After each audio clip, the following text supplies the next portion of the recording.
چھوٹے لفظ ہیں، اتنی بار پڑھو. ایک دعا ہے 3 بار اس کو پڑھو، صبح شام تک کائنات میں کوئی چیز تمہیں نقصان نہیں پہنچا سکتی. چھوٹی سی دعا ہے، 3 بار. جو اس کو زیادہ پڑھ لوں جی میں 100 باری تسبیح کرنا ہے، اور نبی نے فرمایا 3 بار پڑھ، انشاءاللہ تیرا بلیو ہونا چاہیے، 3 بار تیرے لیے کافی ہے. یہ کرو. یہ ساری رہنمائی، ہر چیز کا علاج، کون سا علاج ہے، کون سی فزیکلی بیماری، کون سی روحانی بیماری ہے جو قرآن میں اور حدیث میں اس کا علاج موجود نہیں ہے. نبی علیہ السلام صلی اللہ علیہ وسلم مدینے میں آتے ہیں، صحابہ ساتھ ہیں جو مہاجرین میں سے ہیں. نبی کے علاوہ سب کو ایسا بخار چڑھتا ہے پتہ ہی نہیں چلتا. اتنی تکلیف ہے کہ تڑپ رہے ہیں سارے، یہاں تک کہ ابو بکر رضی اللہ تعالیٰ عنہ، حضرت بلال رضی اللہ تعالیٰ عنہ اتنی تکلیف میں ہے کہ انہوں نے مکے کی یاد میں شعر کہنے شروع کر دیا. اللہ کے نبی صلی اللہ علیہ وسلم پریشان ہوتے ہیں. آپ صلی اللہ علیہ وسلم دعا فرماتے ہیں، اے اللہ مدینے کی فضا کو مکے جیسا کر دے، بلکہ اس سے بھی بہتر کر دے. مدینے کے سا میں برکت ڈال دے، یعنی کہ اس کے تول میں، اس کے رزق میں برکت ڈال دے. اے اللہ مدینے کا بخار جوفا میں لے جا. ہے نا مدینے میں جوفا ایک وادی ہے نا. اب بیمار صحابہ ہو رہے ہیں، نبی دعا کیا فرما رہے ہیں. اب اللہ کے نبی صلی اللہ علیہ وسلم کی عادت مبارک تھی، آپ فجر کے بعد صحابہ سے خواب سنا کرتے تھے. جس کا صحیح ہوتا اس کو شکرانے کا کہتے، جس کا کوئی غلط ہوتا تو آپ اس کے لیے اس کے زائل کا طریقہ بتاتے کہ اس کو زائل کر لو، کیونکہ آپ صلی اللہ علیہ وسلم نے فرمایا اچھا خواب اللہ کی طرف سے ہے، برا خواب شیطان کی طرف سے ہے. اب برے خواب کو زائل کرنے کا طریقہ بڑا آسان ہے. صحابی کہتا جب سے میں نے یہ اپنایا پہاڑ جیسے بھی خوابوں کے بارے میں میرے دل میں کوئی خوف ہی نہیں رہا. اب ہمیں جو بتایا گیا، ہم جب بھی کسی سے پوچھیں، کسی بھی بھائی سے کوئی علم والا تھوڑا سا ہو تو بس جی اعوذ باللہ پڑھ لیا کرو، تھو تھو کر لیا کرو. اب حدیث کچھ اور بتا رہی ہے، میں کچھ اور بتا رہا ہوں. پہلے آپ تھتکاریں گے الٹے کندھے پر تھو تھو تھو کر کے، اس کے خواب کا تصور کر کے. پھر ایک دعا ہے اعوذ باللہ من شر الشیطان و شرہ، اعوذ باللہ من شر الشیطان و شرہ. اس کو 3 بار پڑھیں گے، اس خواب کا اثر زائل ہو گیا. اگر برے خواب کو زائل نہیں کرو گے، اس کا اثر 40 سال سے زیادہ معلق رہے گا، یعنی کہ ساری زندگی رہے گا. یہ میں اپنی طرف سے نہیں کہہ رہا، حدیث میں موجود ہے.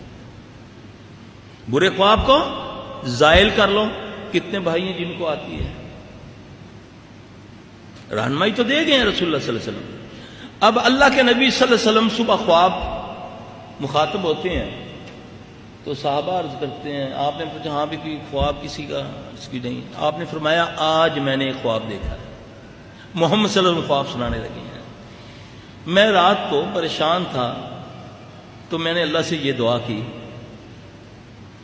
تو خواب دیکھتا ہوں کہ ایک دراز قد کی کالی سیاہ لمبی عورت، کالا لباس پہنے ہوئے، بال کھلے، مدینے سے بھاگتی جوفا کی طرف جا رہی ہے. یہ نقطہ سمجھیے میرے بھائی. ہم اپنی کم علمی میں تو اس کو خاص کر جو ہمارے بھائی علم والے آپ کہلاتے ہیں، زیادہ تر اللہ ماشاءاللہ سب تو نہیں، وہ جہالت کے انداز سے ان چیزوں کو رد کر دیتے ہیں. شیطان کا انکار بھی جو ہے نا وہ بھی کفر میں آتا ہے، کیونکہ شیطان اللہ نے پیدا کیا ہے تو قیامت تک کے لیے اللہ نے اس کو مہلت دی ہے، اس کو اللہ نے قوت دی ہے. ہم کہتے ہیں اللہ کو من شر ما خلق، میں تیری پناہ میں آیا، اس رب کی پناہ میں آیا جس نے وہ یہ شر پیدا کیا. شیطان بھی اللہ نے پیدا کیا ہے.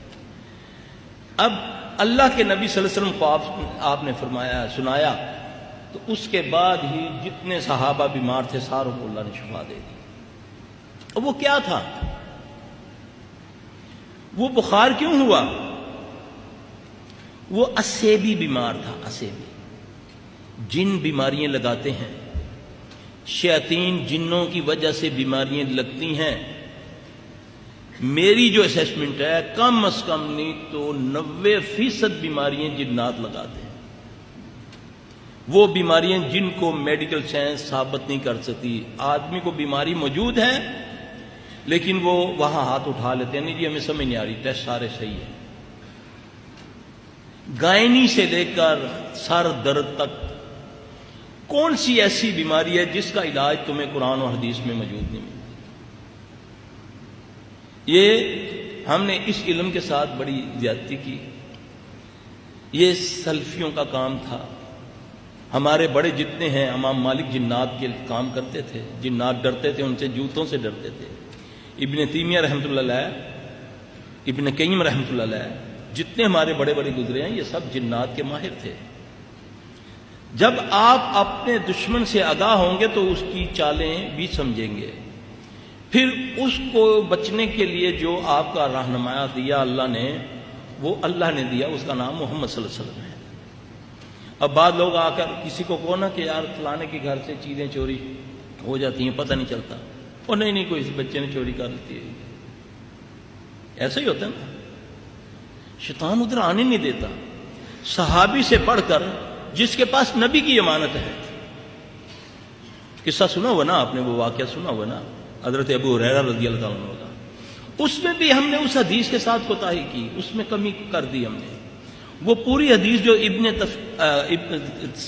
تفسیر ابن کثیر کے اندر ہے وہ اس طرح ہے، یعنی کہ جب تک آپ کسی بات کو، کسی آیت کو پورا انداز سے بیان نہیں کریں گے وہ سمجھ نہیں آئے گی. اپنے مطلب کا یا اکتاہٹ کے ساتھ وہ جو تمہیں سمجھ نہیں آئی وہ اس حصے کو کاٹ کے آگے بیان کریں گے. تو علم رکھتے ہوئے نہیں سمجھ سکتا تو جو اس کو کم علم والے پڑھیں گے اس کو کیسے سمجھ آئے گی؟ نبی کی بات کو منعن جیسے ہے سمجھاؤ. ہو سکتا ہے کہ اللہ جس نے تو نے لکھا تجھے نہ وہ سمجھ دی ہو، جو پڑھے اس کو اللہ سمجھ دے دے. کیونکہ علم کسی کی وراثت نہیں ہے، یہ اللہ کی عطا ہے، جسے چاہے وہ عطا کر دے.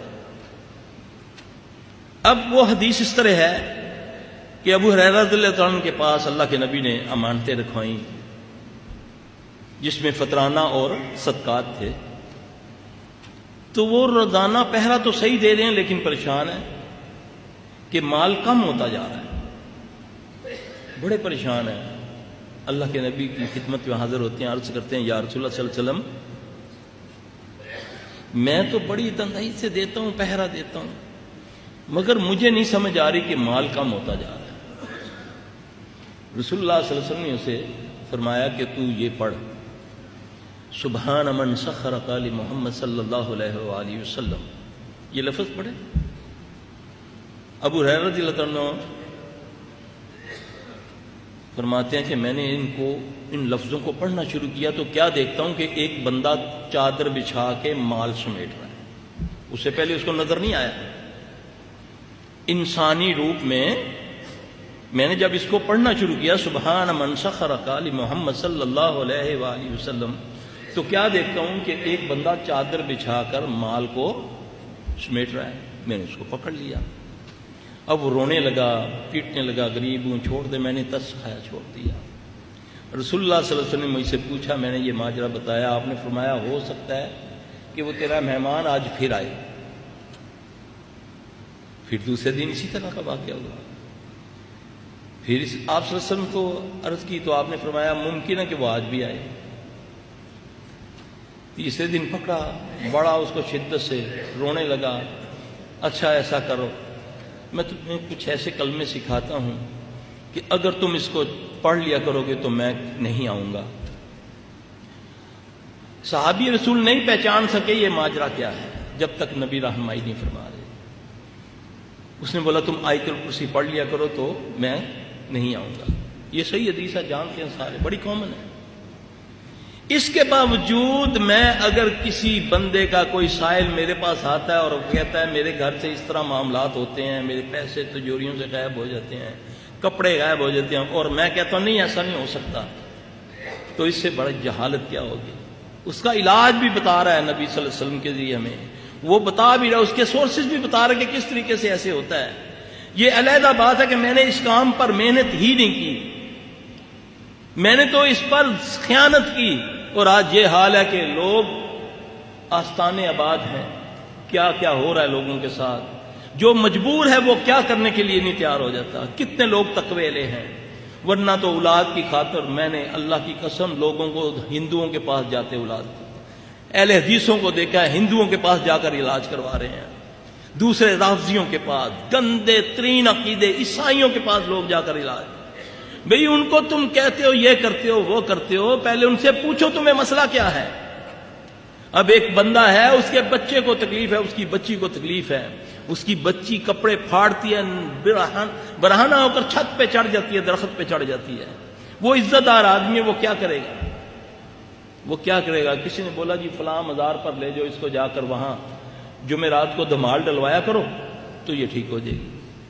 اور وہ اچھا بھلا پڑھا لکھا بندہ، سمجھدار، ٹھیک ٹھاک آفیسر، وہ یہ کام کرتا ہے، اور دوسرا بندہ اس سے پوچھتا ہے جی آپ کیا پڑھے لکھے آدمی، یہ کیا جہالت والا کام کرتے ہیں؟ وہ کیا کہے گا؟ وہ کہے گا جی میرا تو یہ مسئلہ ہے، یا ہم اس کا کوئی متبادل بتا دو، جس جمعرات کو میں وہاں دھمال نہیں ڈلواتا، پھر پورا ہفتہ یہ برہنہ ہو کر بھاگتی رہتی ہے۔ اگر آپ نے اس کو اس سے روکنا ہے تو اس کا متبادل دیں جو آپ کے پاس موجود ہے قرآن و حدیث میں۔ قرآن میں سب کچھ ہے، حدیث میں سب کچھ ہے، لیکن میں نے اس علم کے ساتھ زیادتی کی۔ اس کی وجہ سے آج ہند و پاک کیا پوری دنیا میں شرک و بدعت، جس کو شیطان ایک کو پکڑتا ہے اس کو القاء کرتا ہے کہ تم فلاں کے پاس جاؤ، وہ اس کے پاس جاتا ہے، اس کو چھوڑ دیتا ہے۔ کوئی شعبدے بازی لے کر بیٹھا ہوا ہے، کوئی کیمیا گری سے کہ لوگوں کو قائل کر رہا ہے، وہ اپنی معمولی سا ایک چھوٹا سا کرتب دکھاتا ہے جس سے وہ اس رب جو آسمان و زمین کا بنانے والا اس سے ایمان ہٹا کر اس پر لے آتا ہے کہ یہ دیکھو میں نے یہ کر دیا۔ یہ ساری چیزیں میرے بھائی، یہ صرف ہمارا نبی سے دوری، اللہ کے دین سے دوری، دنیا کی محبت، آخرت کی چاہت نکال کر، اور پھر اس کے بعد ہم نے ریڈی میڈ سسٹم اس کو سمجھ لیا۔ اس کام کے لیے مولوی صاحب آپ کچھ کریں، ہم تو مصروف لوگ ہیں، ہاں جی، وہ پھر ایسے لوگ اس میں آ گئے کہ وہ کہتے ہیں ٹھیک ہے جی ہم ہی کریں گے، یہ آپ کا کام ہی نہیں ہے۔ پیسہ بھی گیا، عزت بھی گئی، اور سب سے بڑی بات جو شیخ نے فرمایا، ایمان بھی گیا۔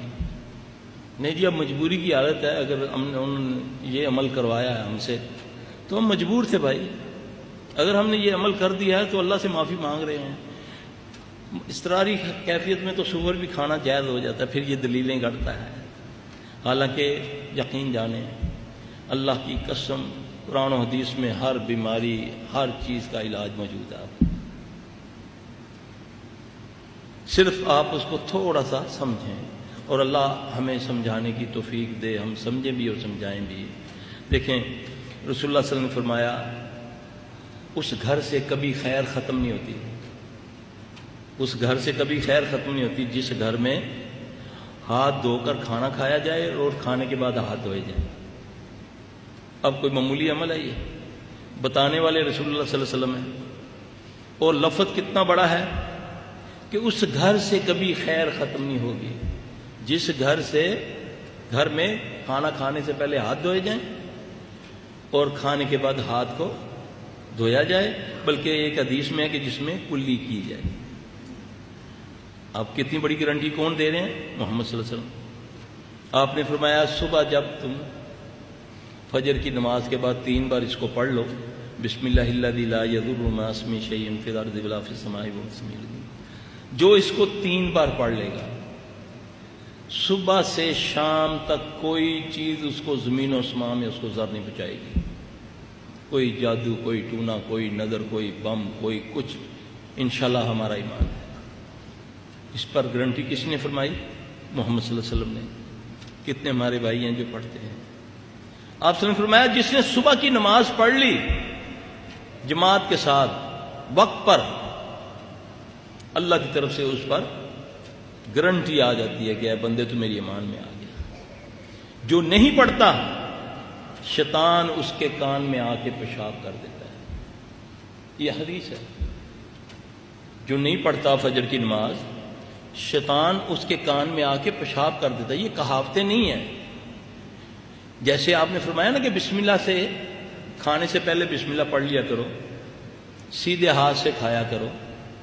جو بسم اللہ نہیں پڑھتا بلکہ شیطان بھی اس کے ساتھ کھانا کھاتا ہے، ریئلی جنات اس کے ساتھ کھانا کھاتے ہیں، شیطان جن ہوتے ہیں نا، وہ کھاتے ہیں، ہمیں نظر نہیں آتے۔ ہم کہتے ہیں نا ہمارے گھروں میں برکتیں نہیں ہیں، پیسے بڑے کماتے ہیں لیکن سمجھ ہی نہیں آتی کہاں جاتا ہے۔ خیریں خیریں ملیں گی صرف محمد صلی اللہ علیہ وسلم کی باتوں پر عمل کر کے. یہ تکلیفیں بیماریاں